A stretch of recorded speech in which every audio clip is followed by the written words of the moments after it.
የተሰራው ማለት ያው በቀለበት ብሎ የሚያወራው ኦርቶዶክስ ነው። ምን አይነት ኦርቶዶክስ? ቀለበት ላይ ጠንካራ ነው ታውቂዋለሽ? ስሙን ሲጠራ ቀዋለሁ። የጎጃም አካባቢ ልጅ ነው። አያት ድጋሚ ኢንተርቪው አድርጋለች። በዚህ ኢንተርቪው ምን ተናገረች፣ ምን አስተላለፈች የሚለው ነገር እናያለን። የአስቴር በዳኔ ንግግር ነው። ሁለት ብሔሮችን ወንጅሏል። እሱንም እናየዋለን። አሁን ትልልቅ ጦርነቶችን ያስነሳው ነገር አሁን ጦር የሚያማዝዘን ብዙ ትውልድ የበላብን ጉዳይ ምን እንደሆነ ልንገርህ። የሆነ ብሔረሰብና የሆነ ሃይማኖት የሀገር ባለቤት ነኝ ብሎ ተቀምጧል። ሌሎችም ቪዲዮዎች እንግዲህ በዋናነት በስፋት ተካተውበታል። ለዛሬ ርዕሰ ጉዳያችን ብለን ከመረጥናቸው ነገሮች ጀምረን የተለያዩ ሀሳቦችን እንዳሰሳለን። ሰላም እንደምን አላችሁ ውድ ተመልካቾቻችን። በዛሬው ቪዲዮዎች እንግዲህ ከመግቢያ እንደተመለከታችሁት የተለያዩ ሀሳቦችን ጠቅላላ አድርገን ይዘን መተናል። ወደ ቪዲዮ ከመሄዳችን በፊት ግን ሁለት ነገሮች ማስታወስ ፈልጋለሁ። የመጀመሪያውና ትልቁ ነገር ይህ ቻናል አዲስ ቻናል ነው። እንግዲህ አዲስ እንደመሆኑ መጠን ማህበራዊና መንፈሳዊ የሆኑ ጉዳዮችን በዋናነት ሰፋ አድርገን እንዳስሳለን። ነገር ግን ከወገንተኝነት ከፖለቲካ ከዘር ከምናምን ነገር በጸዳ መልኩ ነገሮችን ብቻ አይተን ተማምረን እንለያያለን ማለት ነው። አሁን ብዙ ነገር አላወራባችሁ፣ ወደ ቪዲዮ እንሂድ። ታስታውሱት እንግዲህ አያት የምትባል አንዲት ሴት የሆነ ሎዛ ሚዲያ የሚባል ውስጥ ቀርባ በጣም በተናገረችው ንግግር ብዙ ኦርቶዶክሳውያንን ብዙ ሙስሊሞችም እንግዲህ አናዳ ነበረ። በዚህም አሁን ሌላ ኢንተርቪው አድርጋለች። ያ ኢንተርቪዋ ምን ይመስላል የሚለውን ነገር እንመልከት። ኢቭን አንዳንድ ይሄ ለምሳሌ ተዘምሪያለሽ ጭራሽ ከኢስላም ተሻታቂም አይደል? ጓደኞች ጋርም እንዲህ ዲቤት ግን አለ፣ ክርክር አለ። በእኔ ዙሪያ 3 ሙስሊም ጓደኞች ብቻ ናቸው ያሉኝ። በአጠቃላይ ኦርቶዶክሶች ናቸው እና ፕሮቴስታንት ጓደኞች። ይሄ ሲህር የሰራብሽ ሰው ኦርቶዶክስ ነው? ያንዱ ኦርቶዶክስ ነው ሲህር የተሰራው ማለት ያው በቀለበት ብሎ የሚያወራው ኦርቶዶክስ ነው። ምን አይነት ኦርቶዶክስ? ቀለበት ላይ ጠንካራ ነው ታውቂዋለሽ? ይሄን ነገር እየተናገረች ያለችው እንግዲህ ዞሮ እንደምታስታውሱት እኔ ራሴን አላቅም ነበረ እዛ ሚዲያ ሄጄ ኢንተርቪው ሳደርግና በዛ ጉዳይ ላይ አሁን እየጠየቋት ነው የሚገኘው ማለት ነው። ታውቂዋለሽ ወይ ይሄን ነገር የሰራብሽ ማን ነው ምናምን እያለች ነው እየተጠየቀች ያለችው። ለማንኛውም ቀጥሎ ያለው ንግግር ነው በጣም አስከፊውና አደገኛው ነገር እንስማው። አሁን ስሙን ሲጠራ ቀዋለሁ። የጎጃም አካባቢ ልጅ ነው። አይ ሊያውቅ ይችላል፣ ጅኑም ያውቃል። አንቺ አይደለሽም ሐድር ነሽ፣ ስለዚህ ሊያወራ ይችላል፣ ሊዘምርም ይችላል። እዚህ ጋር ነው በጣም አደገኛው ነገር ያለው ማለት ነው። እንግዲህ እንዳስታውሳችሁት ይሄ ልጅ ምን አይነት ሰው ነው? ጠንካራ ነው። በሃይማኖቱ ምን አይነት ሰው ነው ሲሏት ጠንካራ ነው፣ ለዛውም ደግሞ የጎጃም ሰው ነው አለች። እንግዲህ እነሱ እየተናገሩት ያሉ መንፈሱ ያደረገብሽ ወይም ደግሞ ያንን ራስሽ እንዳታቂ ያደረገብሽ ወይም በሌላ አነጋገር አስማቱ ያደረገብሽ እንደዚህ አይነት መተት ያደረገብሽ ሰው ምን አይነት ሰው ነው ብለው ነበር የጠይቋት። የጎጃም ሰው ነው ብላለች። ይሄ በጣም አደገኛ የሆነ ነገር ነው። ባይዘውይ የአንድን ማህበረሰብ ስም እንደማጥፋትም ይቆጠራል። በሌላ በኩል ደግሞ ይህች ልጅ እንግዲህ ቀጥለን እንደምናየው ያ የሚዲያው ባለቤት በጣም በኮንፊደንስ ነው ሲናገር የነበረው ማለት ነው። ማናጀሩም የሚዲያው ባለቤትም ማንም ምንም አላደረገባትም፣ በራሷ ፈቃድና በራሷ ተነሳሽነት ነው እዚህ ድረስ የመጣችው ምናምን እያለ ነው። እሱንም እንሰማለን። ለማንኛውም እንጨርሰው። ይቀየራል። አሁን ብዙ ሰዓት ሊዘምርም ይችላል። የምታወራበት መንገድ አሁን ያን የምታወራበት መንገድ ምናምን ዘንትኑ ራሱ ጠንከር ያለ ለዛም ይመስለኛል አንዳንድ ወንድሞች ኦርቶዶክስ ወንድሞች አንስተው አንቺ ያለሽበት እንትን ነው እንዲህ ነው ተገደሽ ነው ያለሽ ባይዘው የምሰለሙ ቤት ምናምን የሚሉበት መንገድ አክሰንቱም የምታወራበት መንገድ ሊሆን ይችላል። ለዛው ያወራል አብዛኛውን ጊዜ እኔ ይሄንን ነበረ የሚመስለው። የተለያዩ ሀሳቦችን የተለያዩ ነገሮችን ጠይቀዋት ነበረ። በጣም አብዛኛው ነገሩ ጥሩና ደስ የማይል ነገር ነው። እኔ ተገድጄ ነው እዛ ድረስ የሄድኩት ምናምን የሚለው ሀሳቧ አሁንም እንዳንጸባረቀች ነው የምትገኘው። ለማንኛውም በጣም ብዙ ሙስሊሞች ያናደዳቸው ደግሞ ከዚህ ትኩሳት ላይ ሳንወጣ የሚዲያው ባለቤት ወይም የሎዛ ሚዲያ ባለቤት የተናገረው ንግግሮች አሉ፣ ኢንተርቪዎች ማለት ነው። እስኪ እንስማው። እሱንም እዚህ ውስጥ እየኖሩ እኛ አረብ ነን የሚሉ ሰዎች እኮ አሉ። አረብ ከሆነ እዚህ ምን አባቱ ይሰራል? አይሄድም። ያው ታሪክ መስራት ነው እንጂ ጀግንነት ታሪክ ማውራት አይደለም። በነገራችን ላይ ጀግኖች ታሪክ ይሰራሉ፣ ፈሪዎች ታሪክ ይጽፋሉ። ለምን? የጀግንነት ጦር ሜዳ ላይ ስለማይገኙ። ለምሳሌ አሁን የአፄ ቴዎድሮስን ታሪክ የጻፉት እነማን ናቸው? የሌላውንም ጀግኖች ታሪክ የሚጽፉት ምን አይነት ሰዎች ናቸው? በቃ እነሱ መጻፍ የሚችሉት ታሪክ ነው። ጀግኖች ደግሞ ታሪክ መስራት ነው። አሁንስ ደግሞ ሶሻል ሚዲያ ላይ እነዚህ መሳደብ ነው ስራቸው፣ ማውራት ነው ስራቸው። ፕራክቲካሊ ለሀገር ያበረከታችሁን እስቲ አስተዋጽኦ አምጡ፣ ህዝብ አንድ እንዲሆን እንዲፋቀር ሀገር ሰላም እንድትሆን እያንዳንዱ ቤተ እምነት በራሱ ክብር እንዲኖር በታያቸውም መታከል ሶስት መስመር የሚወራ ታሪክ የላቸውም። 90% ሶሻል ሚዲያ ላይ ያሉት 100% አላልኩም ቢኮዝ ስላሉ 10% የሚሆኑ በጣም ማቹርድ የሆኑ ይሄ ንግግር እንግዲህ በጣም እውነት ያዘለ ነው። ሙስሊሞችስ ታዲያ ምንድነው ያስቆጣ የሚለውን ነገር እንመልከተው። የመጀመሪያው ነገር እንግዲህ እንደምታሳውሱት በጣም ብዙ ሙስሊሞች እዚህ ኢትዮጵያ ውስጥ በጣም አክራሪነትን አስፍተው የሚናገሩ ሙስሊሞች እኛኮ አረቦች ነን ምናምን የሚሉ ንግግር የሚናገሩ ሰዎች አሉ። እነዚህን በመልስ ለመምታት ነው እንደዚህ ያለው። በሌላ በኩል ግን በጣም እውነታና ትክክለኛ ብዬ የማምነው ነገር እዚህ ሶሻል ሚዲያ ያሉ ሰዎች ናቸው። ነገሮችን ወደ ሌላ ነገር አጣመው ወደ ሌላ ነገር እያጣመሙ የሆነ ፎሎወርስ እና የሆነ ላይክ የሚሰበስቡ በጣም በሃይማኖት ላይ በዘር በተለያዩ ነገሮች ላይ የሚቀልዱ ሶሻል ሚዲያ ኃላፊዎች እንደዚህ አይነት ነገሮች አሉና ለነሱ መልስ የሰጠበት መንገድ ግን በጣም ትክክለኛ የሆነ መልስ ነው ብዬ ነው ማስበው። ልጁ እንዲህ እንደቀላል የሚታይ ነገር አይደለም። የሎዛ ሚዲያ ባለቤት እንደ ሶሻል ሚዲያ ማናጀርም እንደ ባለቤትም እንዲህ በቀላሉ የምታልፉት ነገር አይደለም። የትምህርቱ ደረጃ ሲናገር በጣም በደንብ የተማረ ሰው ነው። በጣም ብዙ ነገሮች ላይ በደንብ የተሳተፈ መጽሐፍም የጻፈ ሰው ነውና እንግዲህ ምንድነው ታዲያ የሚለውን ነገር በቀጣይ ቪዲዮዎች እንግዲህ የምናየው ይሆናል። ለማንኛውም እንግዲህ ሐሳቡ ይሄንን መስል ነበረ። ሌላ ሐሳብ ስንሄድ ከሰሞኑ በጣም አነጋጋሪ የሆነው የአቡነ ኤርሚያስ ንግግርና እርግማን ጉዳይ ነው። ያ ነገር ምንድነው አክቹአሊ የተፈጸመው የሚለውን ነገር ለማየት እድሉ አልነበረንም። አሁን ግን የተለያዩ መረጃዎች ወጥተዋል። እስኪ እንስማው።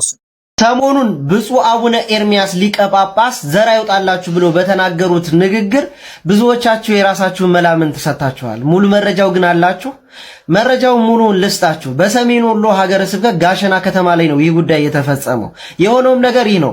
በሊቀ ጳጳሱ መልካም ፍቃድ አዲስ ቤተክርስቲያን እንዲሰራ ጠይቀው ተፈቅዶላቸው አዲስ ቤተክርስቲያን ከተሰራ በኋላ የደብሩ ካህናትና ሰበካ ጉባኤ ግን የእመቤታችን ጽላት በዛ ደብር ላይ እንዲገባ ይፈልጋሉ በቤተክርስቲያን ውስጥ።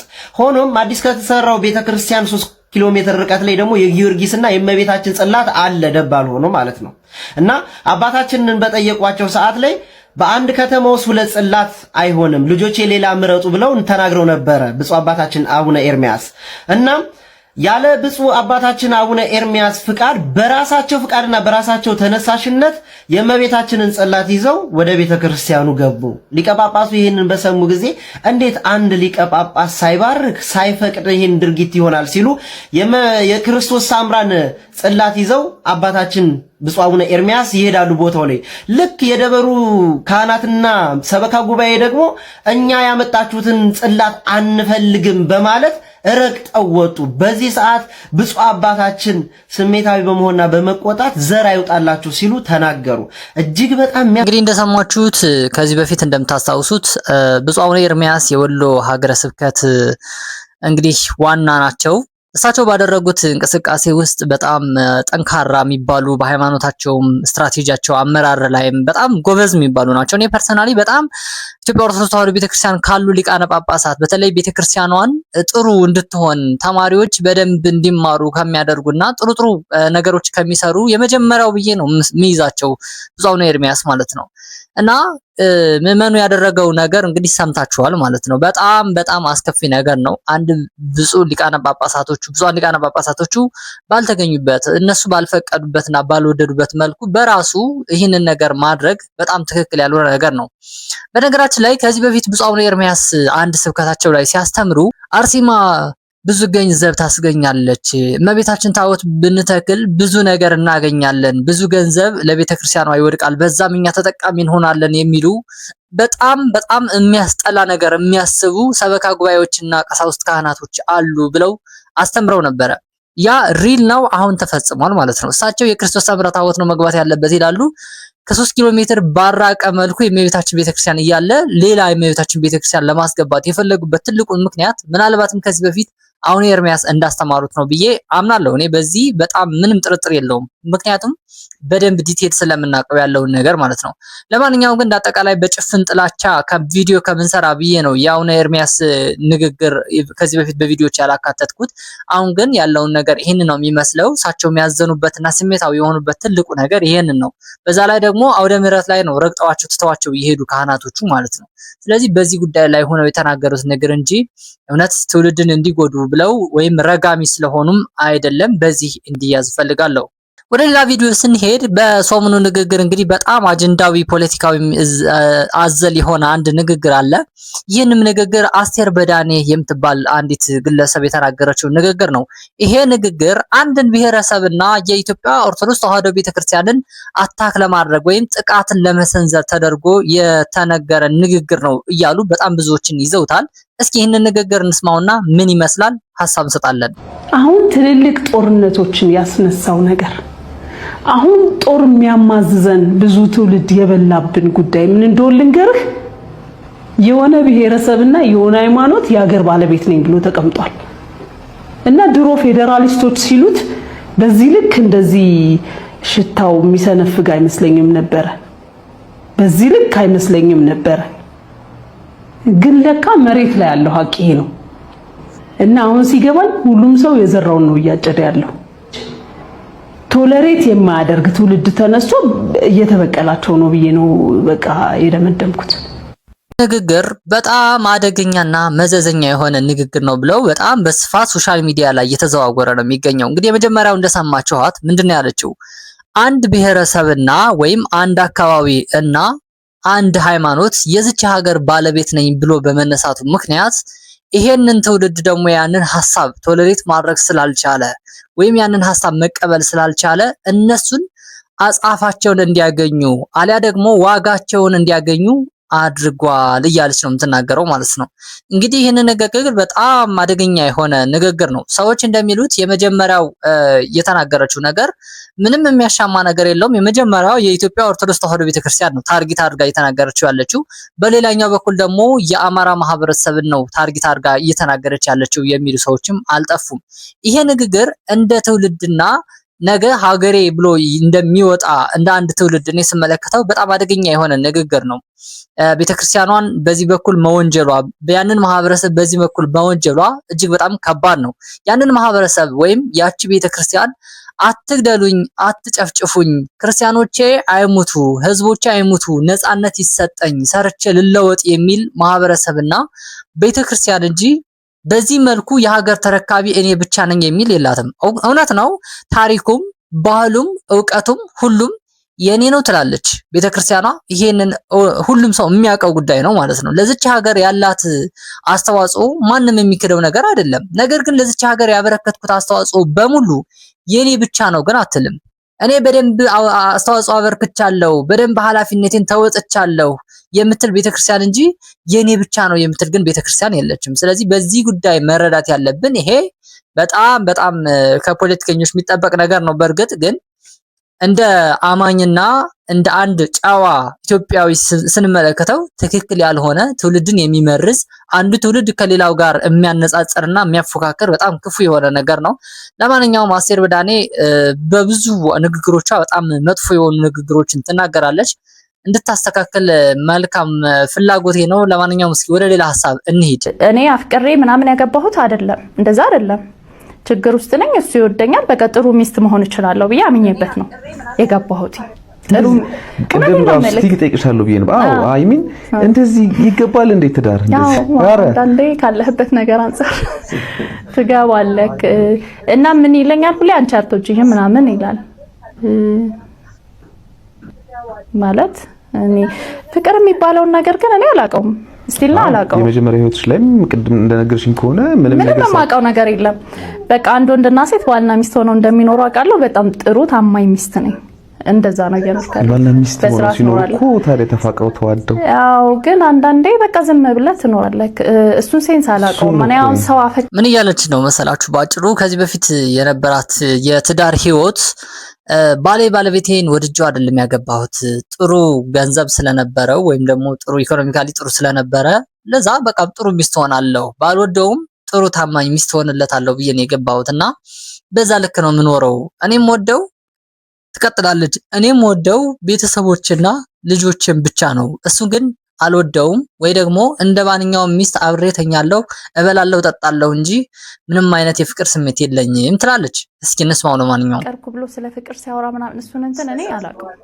እግዚአብሔር በሚያውቀው የለም እኔ ጋር እሱ ነገር እንዴት ሆኖ እንደሆነ ባይገባኝም እሱ ነገር የለኝም እና ሁሌም ስትተኝ ከሱ ጋር ምናምን ማለት አይናፍቅሽም?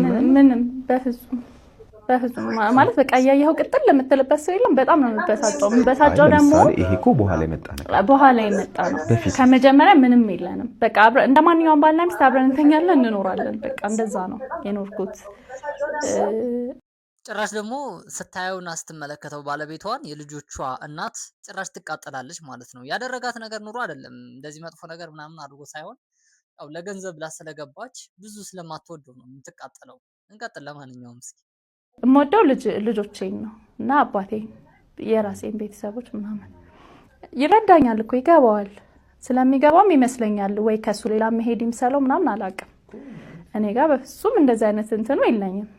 ይሄ ሌላ ሰው ጋር መሄድ ምናምን እንደዚህ አይነት ነገር የለም። እኔ ጋር ከሱ ጋርም ራሱ ለማደርገው ነገር ደስተኛ ሆኜ አይደለም። አንድን ሰው ሳይወዱ ማለት መኖር ይቻላል? ትዳር ውስጥ ሆኖ ሴት ልጅ በተለይ ያው ትችላለች። እኔ ችያለሁ እንግዲህ፣ ምክንያቱም ልጆቼን እያየሁ ነው የምኖረው። የሚያሳስበኝ ልጆቼ በሉ፣ ጠጡ፣ ለበሱ፣ ተማሩ ነው። የኔ ህይወት የተዘጋ ነው። እዛ ጋር ድሮ ነው የተዘጋ። የሆነ ጊዜ ላይ ልክ ነሽ። ይሄ አደገኛ የሆነ ነገር ነው። እውነት በጣም ፈገግ ያስባለኝም አንዳንድ ቁም ነገሮች አዘል የሆነ ነገርም ነው። ምን ያህል ዋጋ እየከፈለች እንዳለች ገብቶኛል። ማለት አትወደውም፣ ነገር ግን ኢኮኖሚውን ትፈልገዋለች። ያለው የገንዘብ መጠን ያለው የኑሮ ደረጃ ምናምን በደንብ ትፈልገዋለች። በዚህም ምክንያት ነው እንግዲህ ሳትወደው ልጆች እስከ ማፍራት ድረስ የደረሰችውና ምንም አይነት ሴንስ የለኝም። ምንም አይነት የፍቅር አይነት ነገር የለኝም። እንደማንኛውም ባለትዳር አብረን እንኖራለን፣ ግን እኔ አልወደውም ማለች። እውነት በጣም ለዚህ ሰው በጣም አዘንኩለት ማለት ነው። ነገ ላይ ማትወደው ሰው ጋር መኖር በጣም አደገኛ የሆነና ደስ የማይል ነገር ነውና እንግዲህ በጣም ይሄንን ነገር ሰሞኑን ሶሻል ሚዲያ ላይ በጣም ሲመላለስ ነበረ። ለማንኛውም የእናንተ ሐሳብስ በዚህ ላይ ምን ይመስላል? ኮሜንት ማድረግ ትችላላችሁ። ኤንዌይስ ለዛሬ ያዙናቸውን ሐሳቦች በአጠቃላይ እነዚህ ነበሩ። እስከ ቪዲዮ ፍጻሜ ድረስ አብራችሁን ከቆያችሁ እጅግ አድርገን እናመሰግናለን። ሰላሙኑ ቸር ሰንብቱ፣ ቸር ይቆየን።